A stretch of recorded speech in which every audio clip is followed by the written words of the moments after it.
Good afternoon, everyone. Welcome to the first talk hosted by the Institute of South Asian Studies in 2020.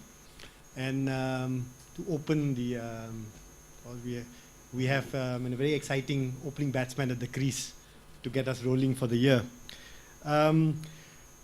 It's all approximately 16 months, it's sticking with the cricket analogy, right? It's all approximately about 16 months since the ex-cricket captain of Pakistan, the cricket star, Imran Khan, became the Prime Minister of Pakistan. Imran Khan and his Tehreek-e-Insaaf party, or Pakistan Tehreek-e-Insaaf party, PTI, came to power in August 2018. And the fact that this election happened in itself was highly significant because it's the second time in the history of Pakistan that there has been a democratic transition of power. So that transition of power was interesting in itself. And further to this, Imran Khan and the PTI came to power promising to build a Naya Pakistan, or a new Pakistan, and to develop a welfare state modeled, as Imran Khan describes it, on the model of the state built by Prophet Muhammad in the state of Medina. Since coming to power, the PTI has been confronted by a number of challenges and has also promised a number of steps that it will be taking. For instance, it's been confronted by a crippling current account deficit and a depreciating currency. And this, as I'm sure we'll be discussing, was a problem they inherited. To overcome this issue, it had to negotiate loans from various states, including Saudi Arabia, but also the IMF. And these have implications on both domestic policies and foreign policies themselves. The IMF loan in particular is contingent upon structural reforms and the imposition of austerity measures. Loans from states like China and Saudi Arabia have an impact on Pakistan's foreign policy negotiations as well. In the terrain of foreign policy, the PTI has had to negotiate a particularly complex period with India, one of its immediate neighbors. While on the one hand, there has been the promise of the Kartarpur corridor, on the other hand, there has been the realities, unfortunately stark realities, of both countries having carried out airstrikes across the border as well. And I'm sure all of us are aware of the developing issue with Iran as well, so this presents another challenge to the government as well. If we look at the domestic sphere, there have been a number of successes, but also a number of controversies as well. And I hope we discuss this as well. And I think this is an opportune moment for us to analyze how the PTI government has performed, the hurdles it has been confronted with since coming to power, and discuss the challenges and prospects that lay ahead for Pakistan. And I think Ambassador Sajjad Ashraf is one of the best people to guide us through this discussion as well. I'm not going to go through an extensive litany of Ambassador Ashraf because that would take half an hour at least in itself, so I'm going to give you some key pointers of his illustrious career. Ambassador Sajjad Ashraf completed his 35-year career in the Pakistan Foreign Service as High Commissioner of Pakistan and Dean of the Diplomatic Corps in Singapore, where he served from 2004 to 2008. In the course of his career, in addition to several overseas postings, Ambassador Ashraf has held important positions at the Ministry of Foreign Affairs, Islamabad. He has also served as Pakistan's permanent delegate to the Organization for Prohibition of Chemical Weapons at The Hague. After completing his foreign service career in Singapore, Ambassador Ashraf served as an advisor to Fullerton Financial Holdings, a wholly owned Temasek subsidiary, during 2009 and 2010. Ambassador Ashraf was associated with the Lee Kuan Yew School of Public Policy, National University of Singapore, as an adjunct professor from February 2009 to December 2017. He also served as a visiting senior research fellow at the Institute of Southeast Asian Studies, Singapore, from 2010 to 2013. While posted in Singapore, it is our good fortune that he remained closely involved with the Institute of South Asian Studies during his formative years. Ambassador Ashraf holds a master's degree in political science from Forman Christian College, Lahore, an MSc in Defense and Strategic Studies from National Defense College of Islamabad. And he's agreed to speak to us for about 25 minutes or 30 minutes, after which we'll have an engaging question and answer session. So, Ambassador, over to you. Thank you, Dr. Sweya and Pillai Saab. Pillai Saab and my relationship goes back 25 years at least. And Pillai Saab was Singapore's non-resident High Commissioner to Pakistan. And so I hold him in a very high esteem because he used to be the visiting High Commissioner and I was a director of the division of Southeast Asia. And Pillai Saab, I'm extremely honored and thank you for taking time to coming and listening to what I'll try to speak about Pakistan today. I'm sorry for my very bad throat. Please accept my apologies right in the beginning. I'll make a very small, brief introduction just to set a stage of how does Pakistan's challenges begin, and then we will talk of challenges and the prospects that briefly we have. And as Dr. Sweya has rightly said, that we'll leave more of a conversation or discussion in the Q&A session. That will become more intimate and more.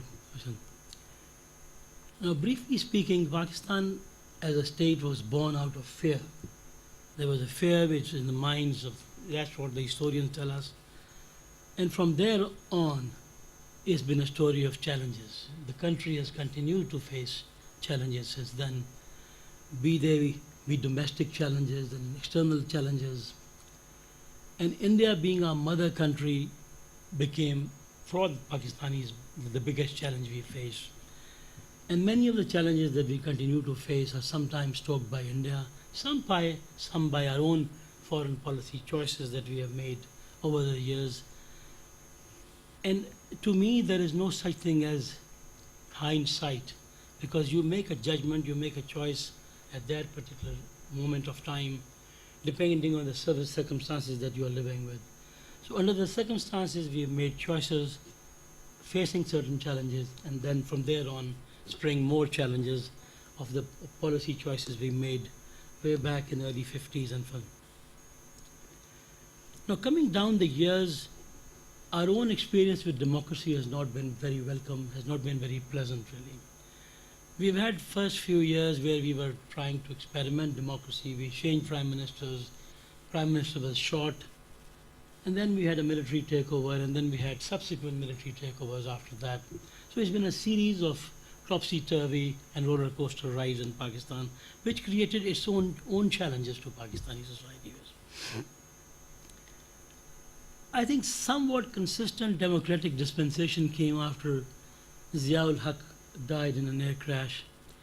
But that decade where the two parties, the main parties, Pakistan's People's Party and the PML Nawaz group, they came into power twice, and on both occasions, basically they were both dismissed for corruption and mismanagement, except in 1999 when Nawaz Sharif's government was toppled by Musharraf.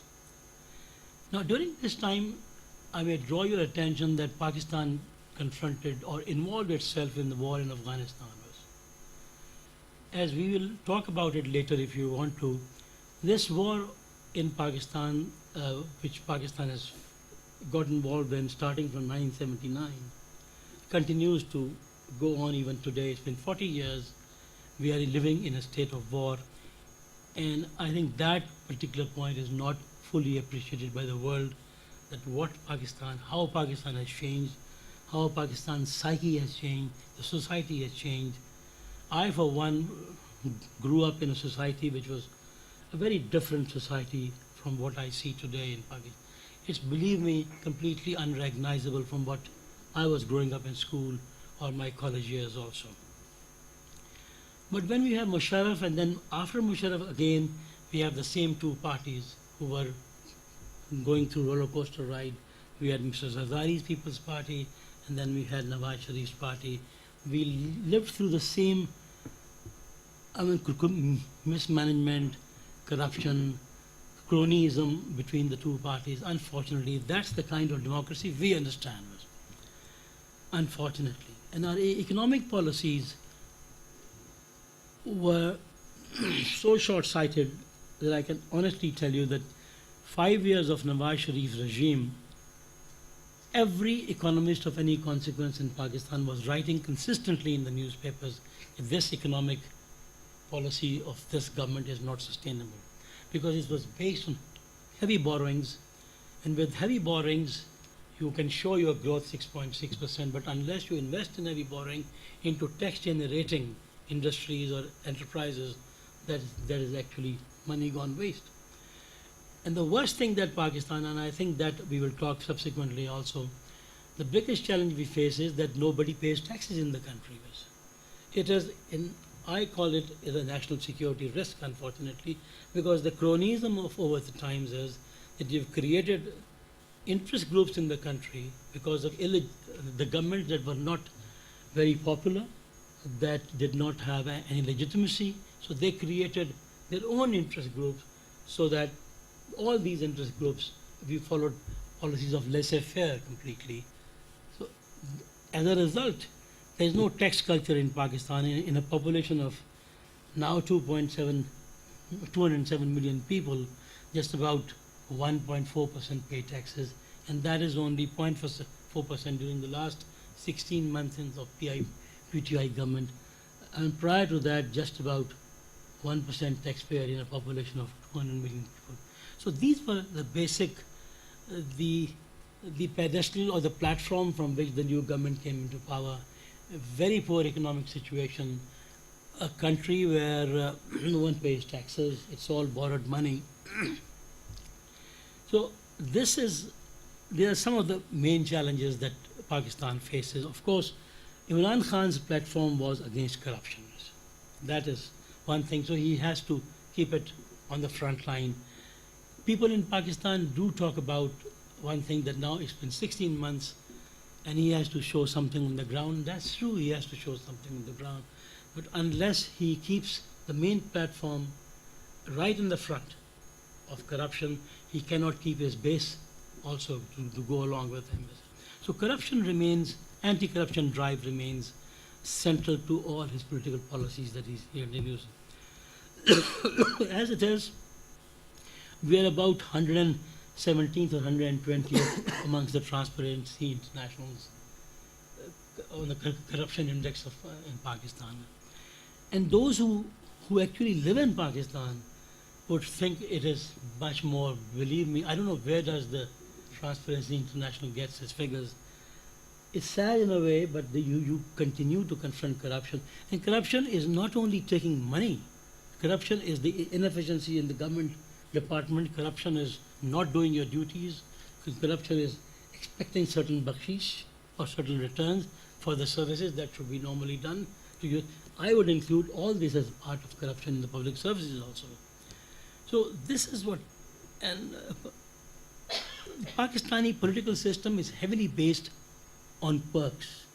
The ministerial perks and senior bureaucracy also lives on perks basically. As a result, there is a considerable trade-off between the business communities and the political community particularly. So there are patronage networks all over the country. The businessmen are a group by itself. The lawyers are a group by themselves. Doctors are another group by themselves. So the politicians also have considerable business interests. So there is a cahoots, they go cahoots with each other. Judiciary itself, superior judiciary, yes, one can say it is of good quality. Of course, there are exceptions in Pakistan, but superior judiciary but down the line, if you go down the lower level judiciary, there are great question marks, and that's the judiciary which is confronted by an ordinary man in the society. Very few can go into the higher courts, but everyday judiciary, a person who faces a magistrate in his district or in the city, he faces considerable difficulties, and there are continuously stories that, so those are the challenges that Imran Khan is trying to uproot. He's trying to work it out through trying to establish a clean government at the top. And once you establish a clean government at the top, it filters down slowly. It takes its time. It won't happen in a few weeks or a few months or a few years. And especially when you have a democratic dispensation where the courts are a bit active. So it's very slow progress, but it is coming through. just by way of figures, the World Bank report just 2 years back, 15% of Pakistan's development budget was going into corruption. While they were doing the procurement process, 15% procurement budget was going into, and the kickbacks in the government projects were about 25% of the project cost. Such was the high level. Thankfully, it is being contained slowly. Now, then, as I briefly mentioned, because of the governments that were not drawing on their own strength, that lacked legitimacy, we created many groups that are interest groups in Pakistan. Pillai Saab might know, the High Commissioner will know it, the lawyers are a group by themselves, the doctors are a group by themselves, the media considers themselves, to the extent that if there's a number plate of a car, you'll find lawyer, advocate, doctor, press. So they want to demonstrate that how much of a nuisance they can be to the society. So, this is the state of mind. You may have all heard about the lawyers who actually went into a hospital, and it was a cardiac hospital.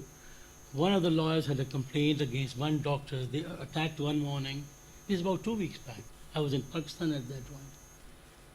Such is the state of these interest groups. They feel that they have a privileged status, they are the power, they are beyond law. So this is something.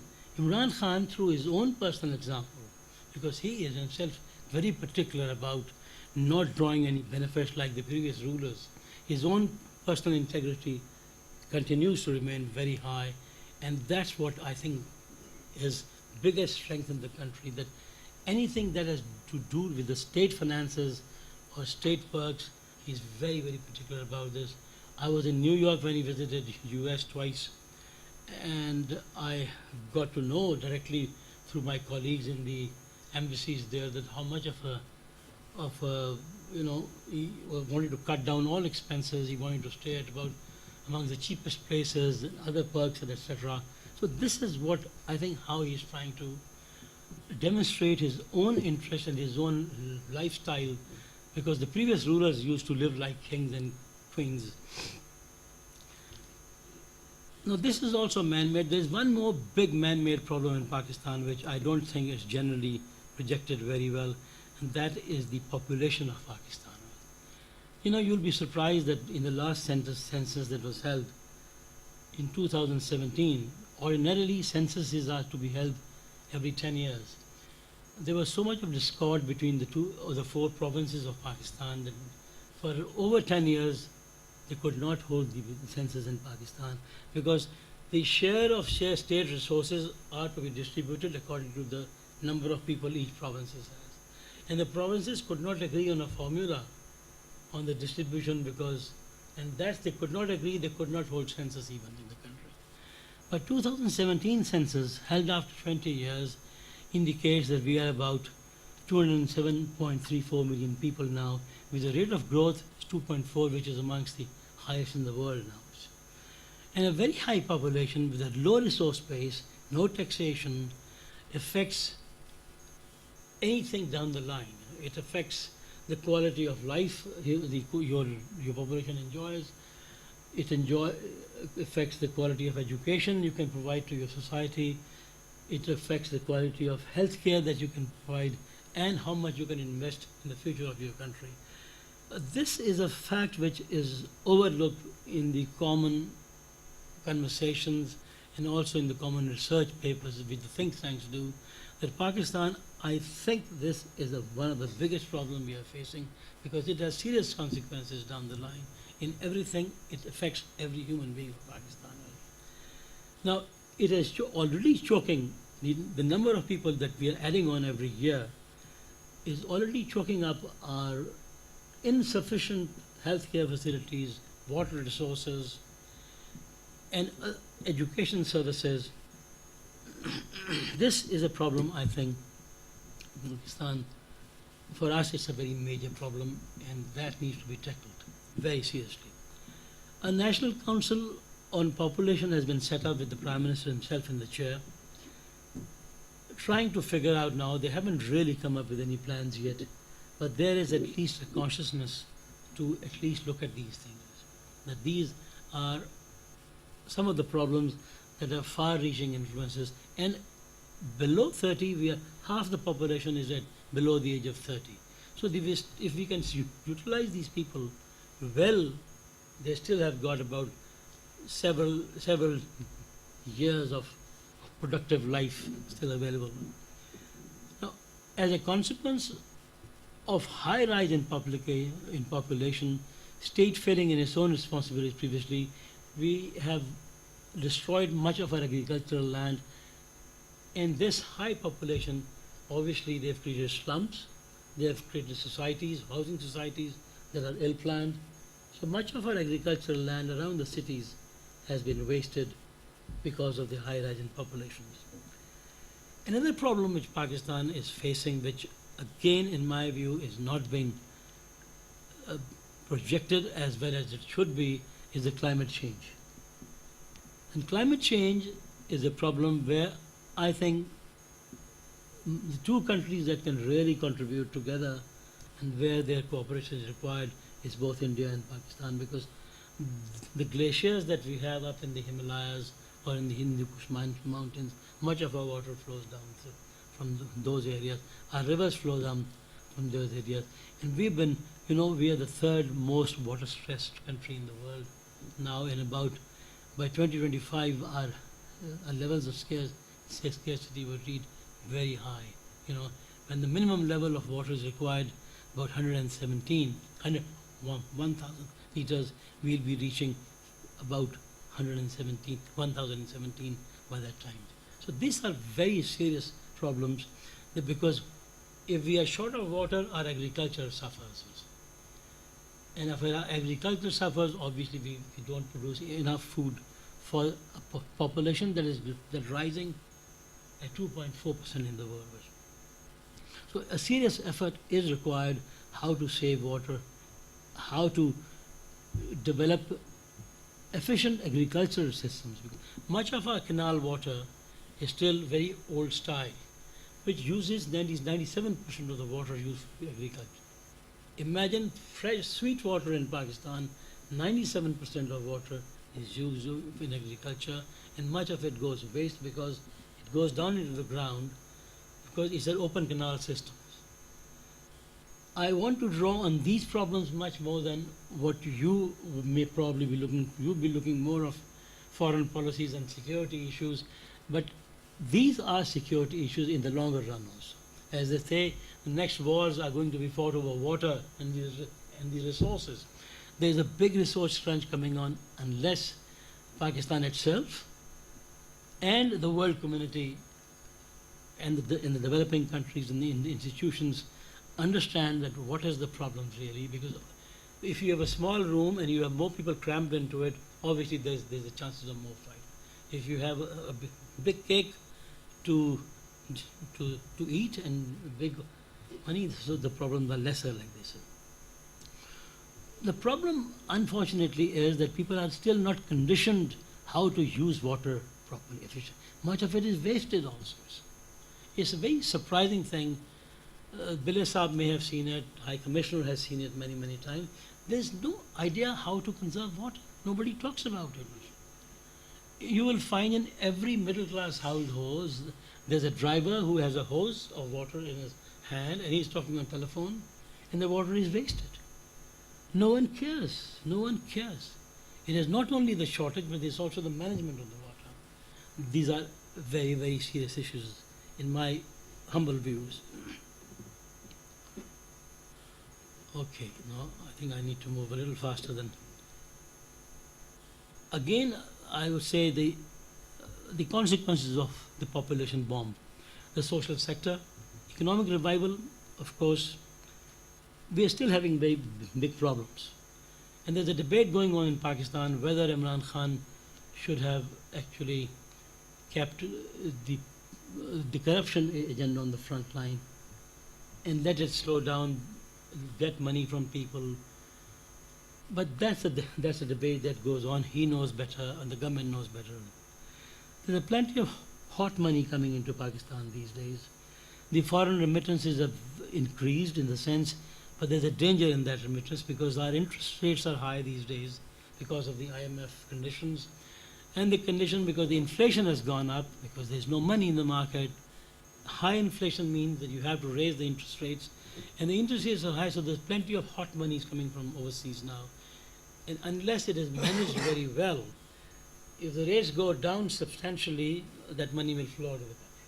So the need is to find avenues where the money can be invested into industries, to social sectors, where revenue can be generated. And the silver lining in the whole thing is that we are now getting closer to the second phase of the CPAC. The first phase is just about to end, where 18 power plants have already come online, several roads have come into line. Of course, the roads, of course, would not be bringing out any money, but the power plants, the more power that comes in, it will put it into the stream. Industries will run, which have had power shortages. So those are the advantages that once we have just about to complete the first phase, we are about to launch the second phase of the CPAC, setting up the industrial parks in the country on a fast track. We hope that at least 3 industrial parks will be ready in 2020, and the 4th one will be coming, inshallah, in the year later. So once these industries come in, and there is an expectancy that once these industrial parks begin, they will be open to foreign, other third countries to come and participate in this election. The Chinese have been fairly flexible on these things. There are no conditions being put on us whether they will be welcoming the foreign investment into it. That's a good thing also. And very briefly, one thing that we could do without, it's at this point a challenge, the relations between the government and the oppositions are very bad. Somehow, and unless in a system of democratic system, the opposition and the government cooperate with each other, the systems don't work. You have to have a collaborative arrangement. Up till now, I mean, these are no secrets. Yesterday was the first bill that passed the National Assembly in the 16 months of its existence. And those bills were on the Army Act and the Air Force Act and the Navy Act, whereby we were determining the future possibilities of the extension of the terms of service of the Army Chief, the Air Force Chief, and the Navy Chief. So this is one big challenge that we face. I hope we can solve that soon. Our judiciary sometimes is very, very proactive, very proactive. Some judges, I'm not talking as an institution, but some judges have been very proactive, but then if he's a judge of a Supreme Court or a High Court, how do you contain him? It's not easy.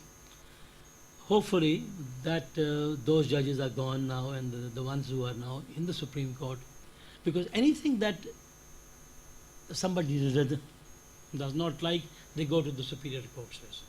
Even if it is administrative, purely administrative, like the government appoints a certain person to a post, somebody goes to the court and says, this man is not qualified. Well, whether he is qualified or not, that may take 6 months to decide, but the court passes an interim order stopping the person to work.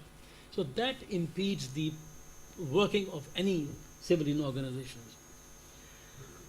And briefly, in the end, I would come to our Pakistan's foreign relations.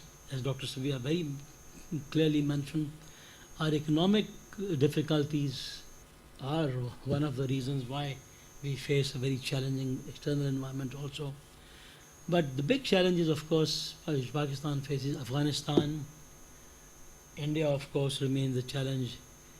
And our bordering region, the Gulf conflict between Iran and Saudi Arabia and the Gulf countries, Iran being our neighbor, very long-standing neighbor, with over 500 kilometers of border. It's very hard, somehow challenging to how to balance those relationships remains a challenge for us. And so the good thing, again, one can say is that Imran Khan is trying at least.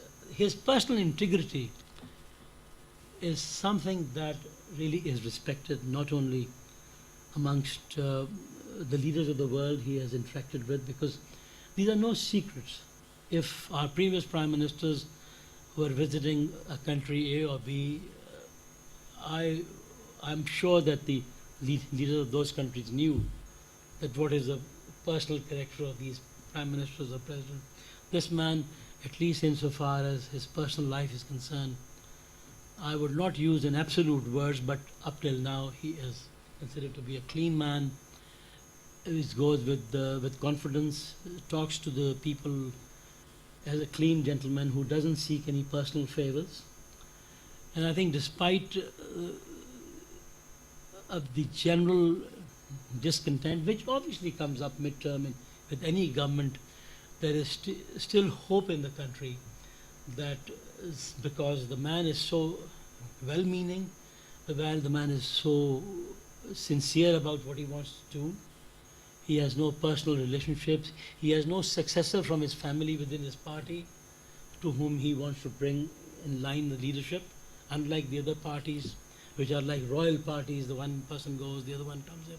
He has no successor from within his party. So those are all very good signs that maybe the democracy itself institutionalizes.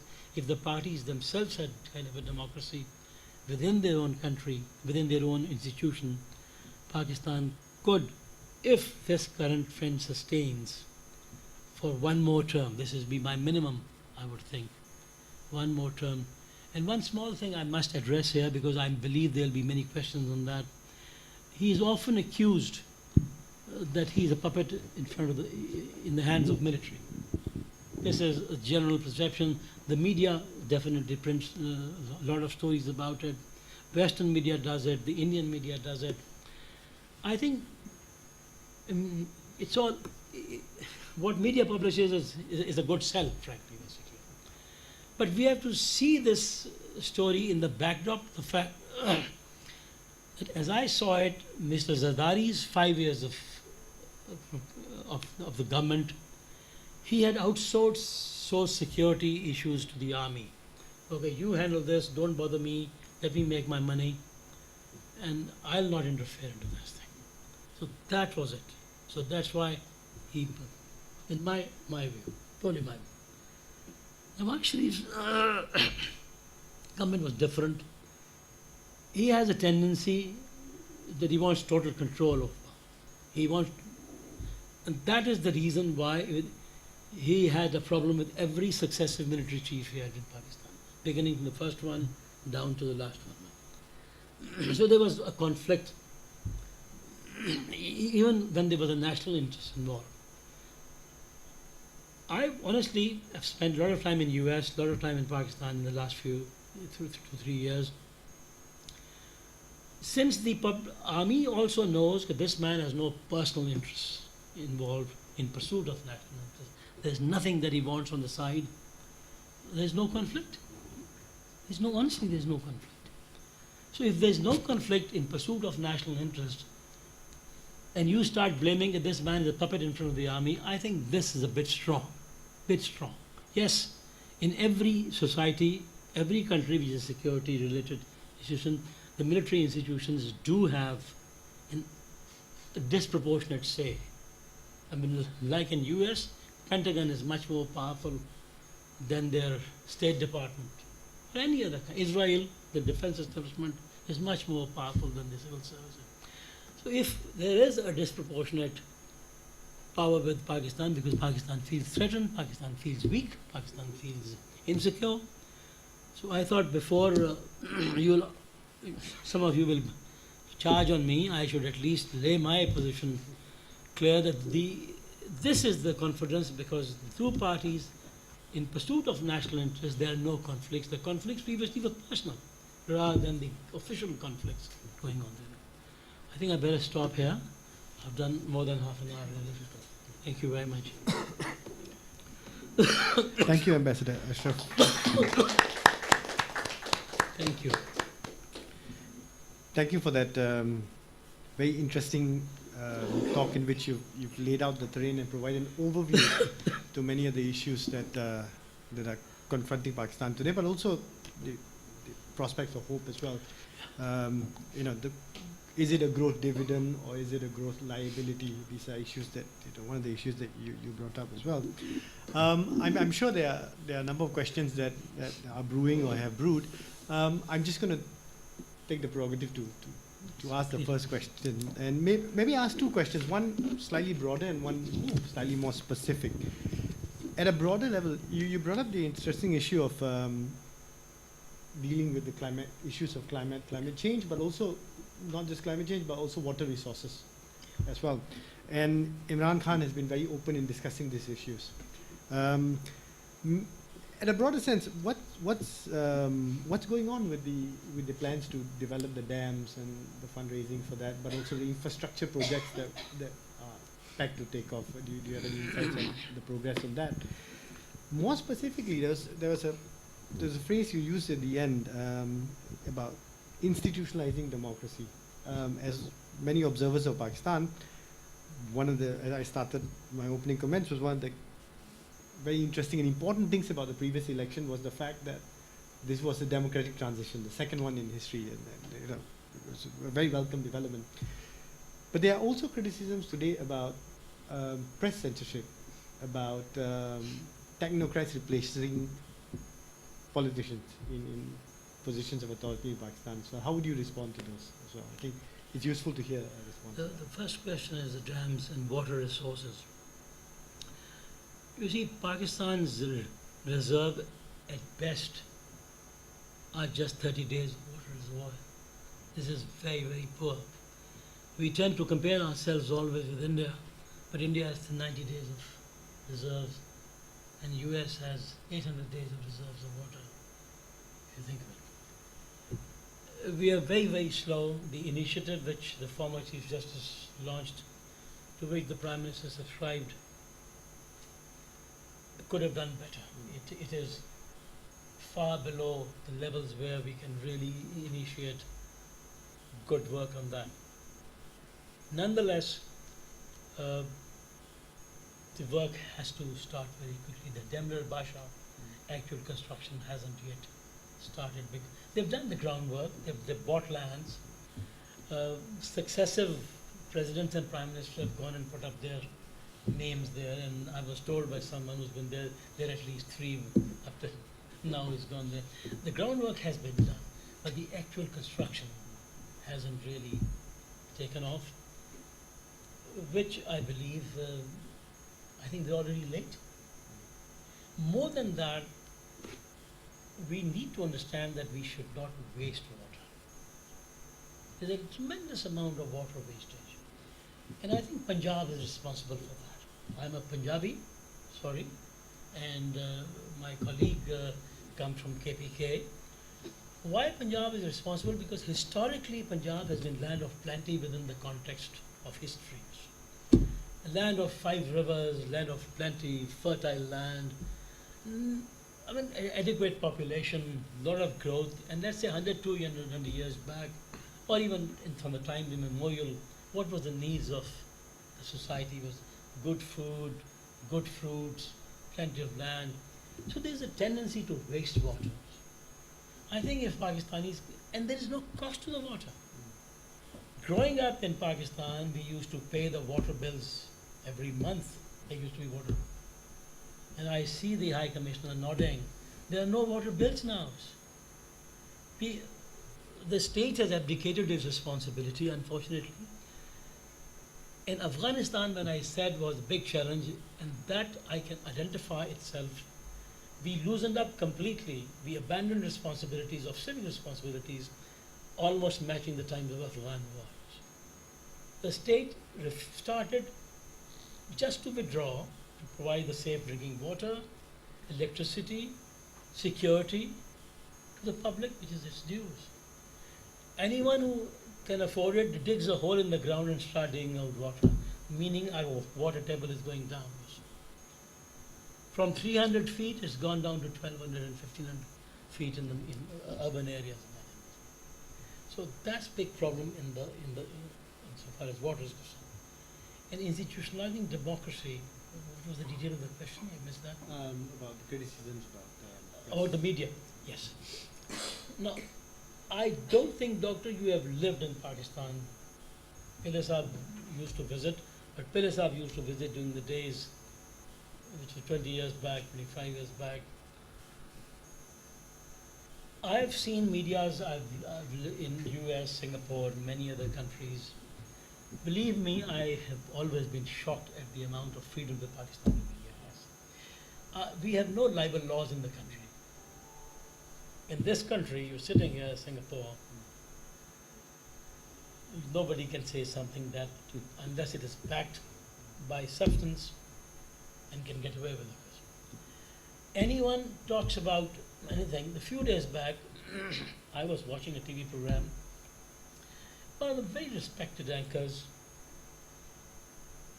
was talking about corruption in a big construction project which involved, and he took the name of a Singapore company. I was shocked. I said, if this is, and that's a very major Singapore company which has offices in 51 countries. I know the people very well personally. I called this guy from Islamabad. I spoke to him and I said, this is what I see half an hour back. I know one of the anchors, much junior anchors in this TV channel, which is a respected TV channel. I know her personally. I don't know this guy. I immediately called this girl. She used to be our neighbor at one point. She came for a lunch to our house. And she actually confirmed, he says, the senior anchors take money to make programs. But there is no libel law, unfortunately. So there is a need to contain in interest groups. When I mentioned media as an interest group, they, like lawyers, medias, doctors, these guys are millionaires now. So I'm not saying that he actually took money, but it is a common knowledge. It's the media is so corrupted now at certain levels. So there is a need to contain them. Making libel laws is much more difficult because if the government actually wants to draft and to have libel laws, the opposition will pounce on them, oh, you're trying to contain them. So the shortcut, what they do is to try and put in more credible people, more balanced people who are actually, who can really be on both sides with. So that is the state we are in at the moment, and I think this will pass short while. The floor is open for questions. Dipinder. Thank you, Ambassador, for a very candid talk. Thank you. I take it that we've asked you two questions. One, the domestic arena, and the second on the external front. On the domestic arena, you spoke of the Army's role towards the end. The Army's been known to play a very important role in the economy as well. They control large tracts, as well as governance, of course. Could you talk about the role of civil society? I mean, you're talking about assertion of more democratic rights and transparency in governance. How civil society is acting and the kind of constraints that they face in, as well as the government, ensuring greater accountability and transparency, because this would directly militate against some of the interests of the Army that's entrenched in industry. The second question is on the external front. India today is on a path where potentially tearing itself from the inside out. Could you talk about how this is viewed? I mean, in strategic policy circles, and somebody who's looking from a narrow perspective, somebody who's looking ahead and trying to assess where it could possibly lead us. Thank you. Interesting questions, Sir.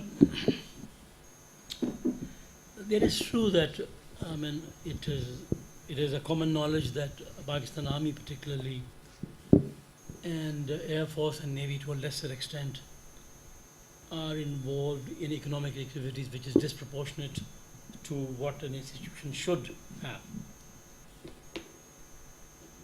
Dr. Saab, you will understand and you will believe that in this world there are no vacuums, unfortunately. Someone fills in the vacuum. I was very brief in the beginning that inefficiencies of the governments, inefficiencies of institutions in Pakistan, if there was an opportunity, somebody filled in the government. If the common businessman was not interested in investing money in his own country and parking his money in Switzerland or US or England particularly, if there was a demand within the society, someone filled it in. And honestly speaking, this is, I think, to a large extent happened. We can blame the armies of Indonesia, Egypt, Chile, and these places, that they have a disproportionate share of the economic activities. But I think partly it is reason that the investor himself becomes shy, the civilian investor becomes shy. If there's a vacuum, somebody fills it.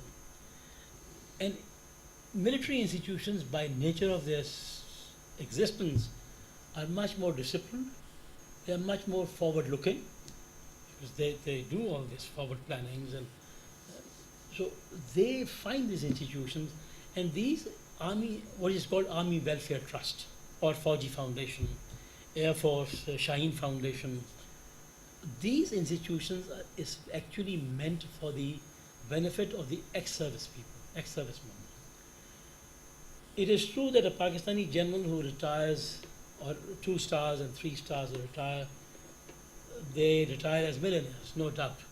But a common soldier, or the 4th biggest army in the services in the world, doesn't retire with so much of benefits in his life.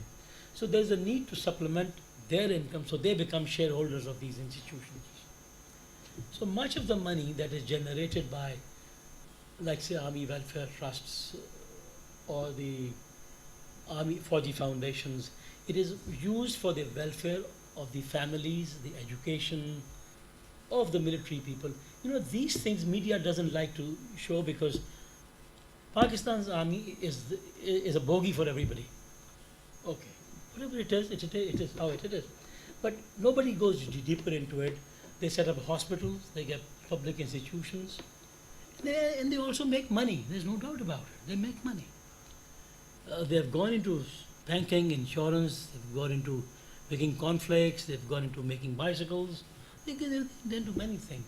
But where is the money going? That's important. That money is not going to buy missiles or buying into army uniforms. Or these are all public limited companies under the Security and Exchange Commission of Pakistan. They are regulated properly. Nobody goes deeper into those things. I would agree with the fundamental question, yes, there's a disproportionate share, but where is the money going? That money does not come to the Foreign Office at least, but it goes into the military peoples. That's one, but the second question itself is very, very interesting. I start with my own impressions, really. If we had more people sitting here from my old times, Billy Saab is here, I was known and is known for my openness towards all communities. Really. I think the reason I can walk about the streets of Singapore so easily, proudly, is that I'm welcomed by my Indian friends like many things. I used to do food promotion week, Billy Saab knows it, at Raffles, big functions. And I personally used to raise $500,000 every year here from my Indian friends who were top of the companies here, year after year. This is the level of my openness, frankly. Why I've set this stage? Because when I say something, that will set the stage for it. When Modi came to power, I found in think tanks in Islamabad at least, there were seminars like we are having today, and we're talking of Hindutva and India turning extreme. And I used to cynically tell these people, come on, man, forget it now. Leave it aside. There's no such thing as Hindutva. There's no, you do not know this guy. I said, Gujarat is over, for God's sake, he's the Prime Minister of India. I used to argue. Today I believe I was wrong. Honestly, I believe I was wrong. I admit that. Yes, India is tearing itself apart. Without taking names, a very distinguished Singaporean who's very well informed person, you were having breakfast yesterday, and he said, you know, the tigers change spots, that's what he's done. And he went to the extent that his feeling was that it's an unwritten understanding with RSS that we will not touch foreign policy and economy, but you will not touch the rest. I don't know it's right or wrong, but this is, I don't know, I'm not saying it. But this is the kind of impression it has created.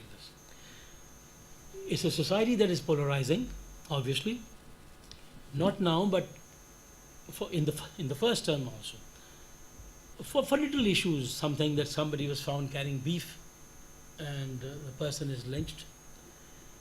The current rules, the current laws does not necessarily affect Pakistan as much as it affects Bangladesh. The National Citizenship Register would barely affect Pakistan as a country, it affects Bangladesh more as a country. But definitely, if you polarize societies, it is very difficult to bring them back. His history tells us this. If you raise a chauvinistic slogan in any society, Ziaul Haq raised it in Pakistan, I admit that. He turned Pakistan into religion. He wanted to seek legitimacy for himself. He overthrew a very populist prime minister. So he wanted a quick legitimacy, so that was the slogan he picked up, Islam, and so Muslims got together. Unfortunately, that's the danger which is, in fact, if nothing else, Straits Times wrote an article, I was not here, but I go to the site every day, wherever in the world I am. It is no more India, it is Hindustan. It happens, unfortunately. It's difficult. So India is entering into a very difficult phase, I tell you. And societies dissipate like this.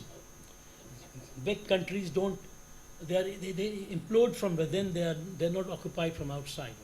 This is again a lesson of history. Implosion occurs in societies as big as India or Russia, Soviet Union, or any other big society. This is how I view it. Any more questions?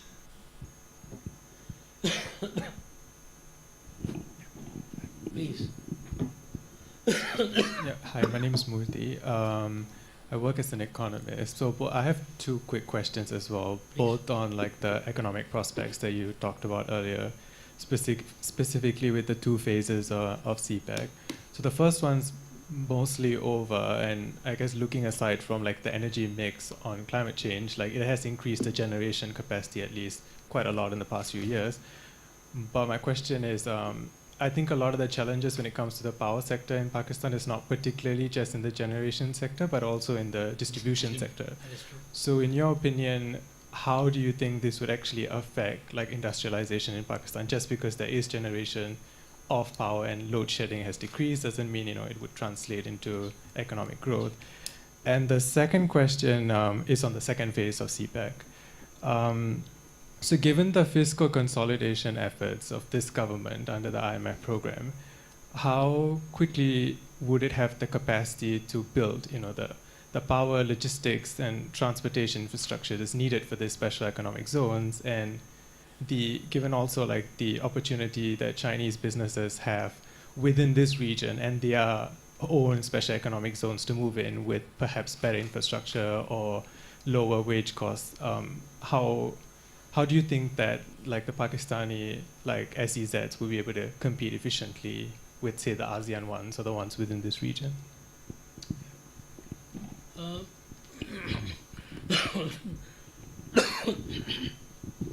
The good thing is I agree that the problem is not only the power generation, which to a large extent has been addressed.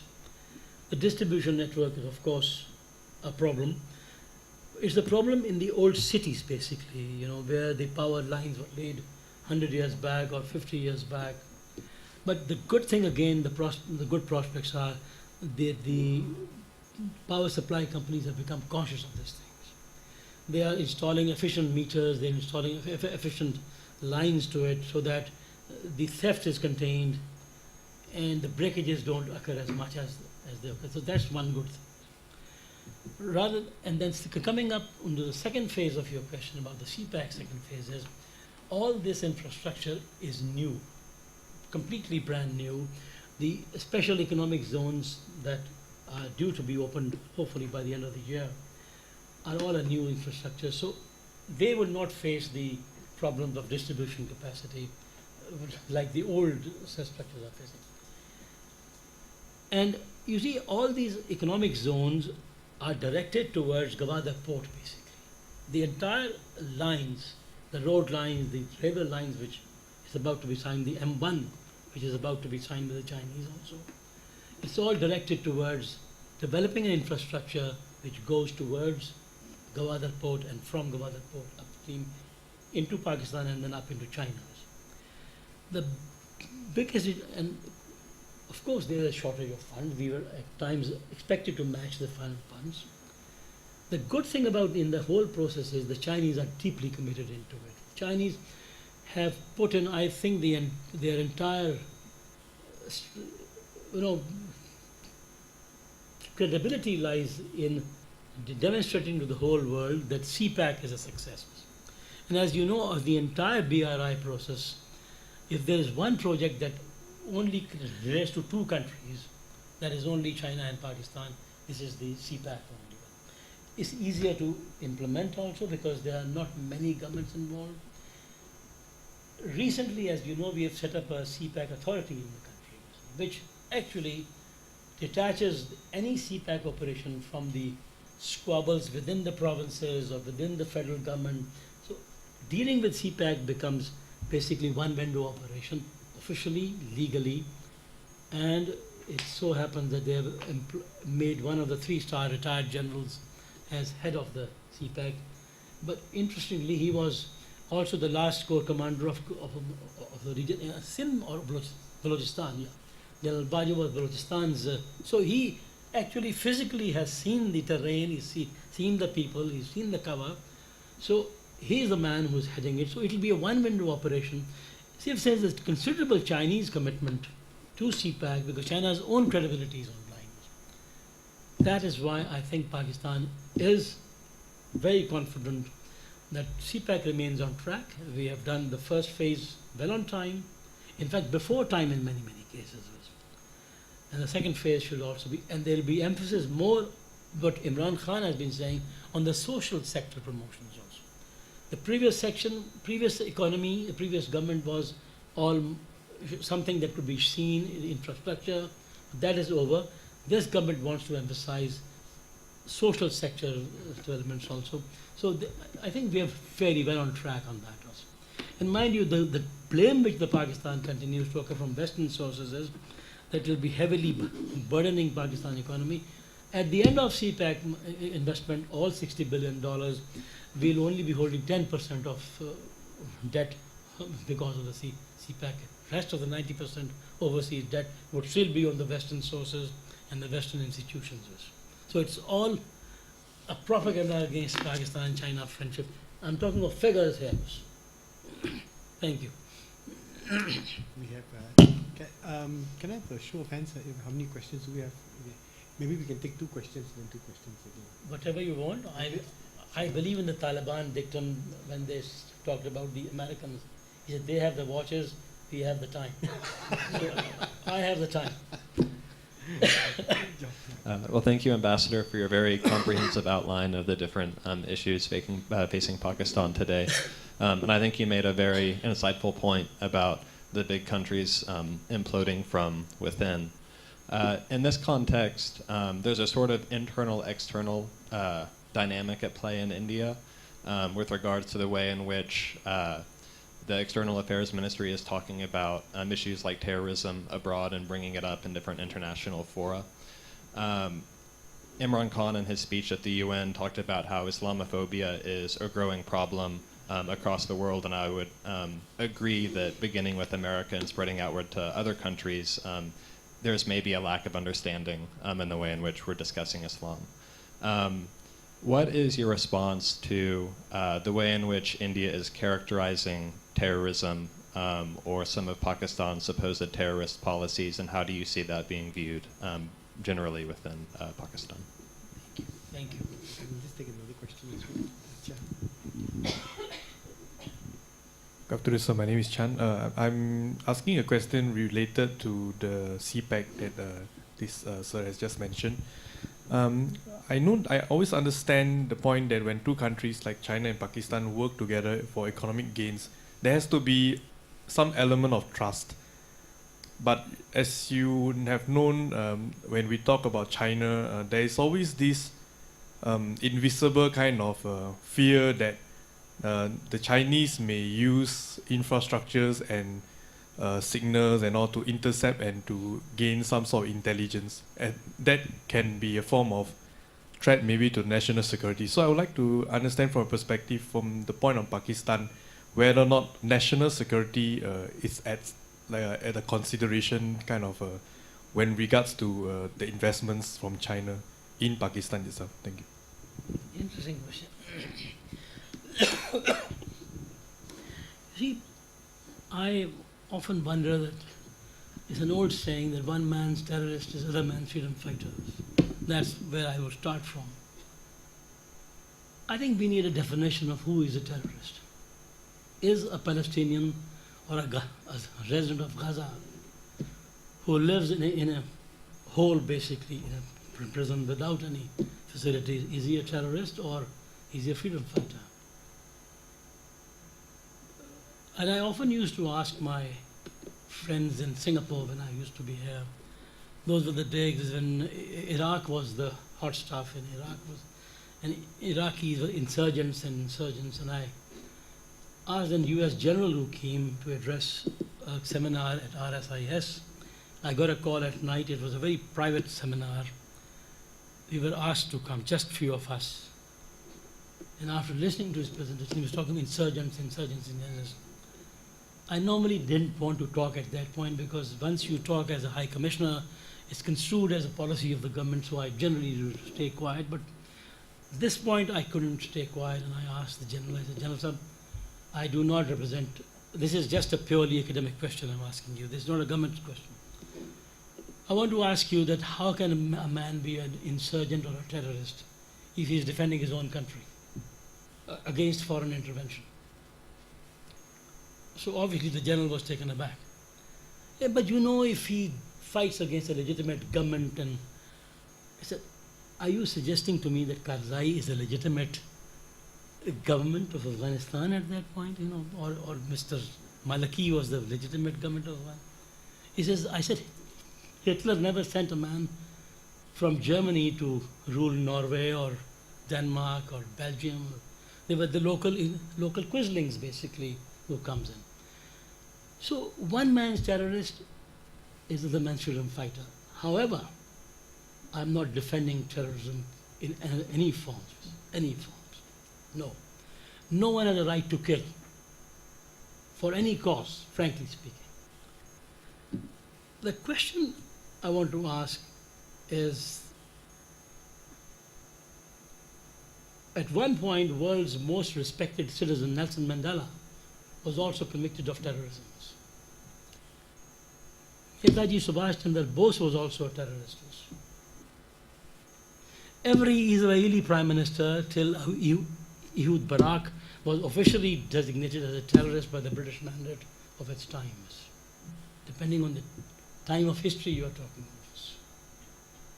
So those who fight for a cause, just cause, I'm not trying to support any criminals.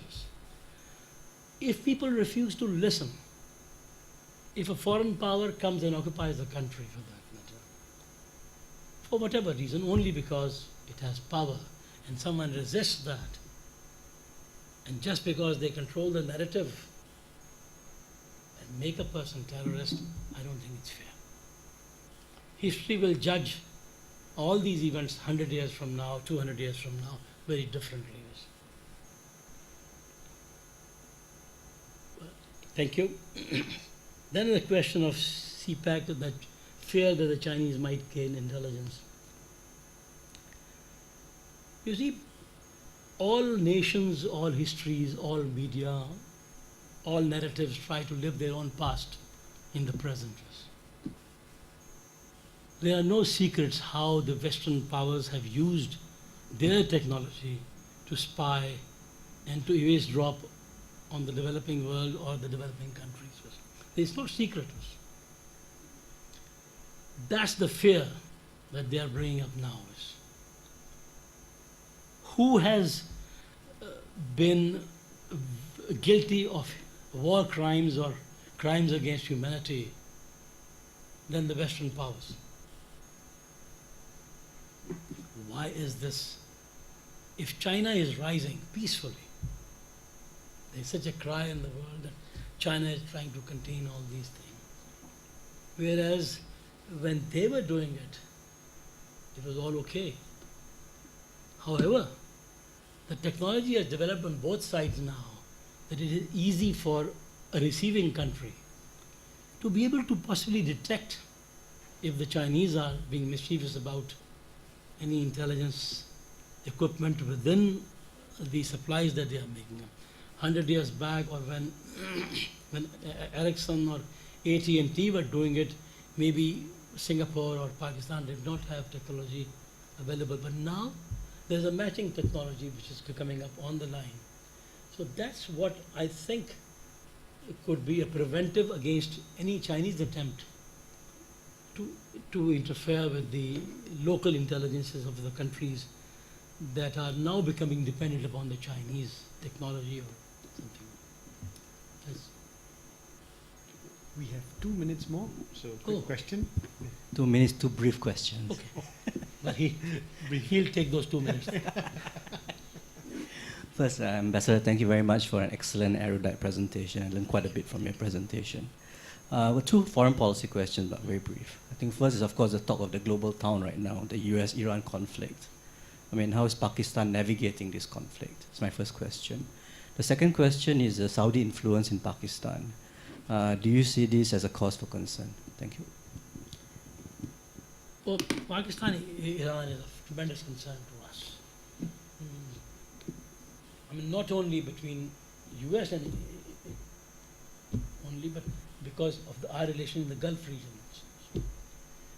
We have officially declared, at least, that we will not let our grounds or our space for use for any conflict in the region. That's how we want to get out of it. Really. We are both neighbors, 550 kilometers. So it's a very difficult situation for us, how to stay away from it. I think if you ask a common man on the street, he would sympathize with our neighbors rather than with the US. We only hope that the conflict doesn't become a hot conflict. And we don't have to make any choices, which is again difficult. Given the ethnic conflict, the nature of conflict which has come up in the last 20, 25 years, there's a considerable population of Pakistan which is Shia Muslims. The numbers vary between 20 and 37%, depending on which side is giving up the statement. So that could also be internally difficult for us. Your second question on Saudi influence, yes, Saudi influence has increased over the last few years. But over the last few years, I've also noticed on the ground, there is a resistance and anger against Saudi's overt influence and covert influence in Pakistan. Covertly, they interfered, starting with the Afghan war, when they set up all these madrasas and started giving money. But then it's known that Saudis are also arm-twisting types.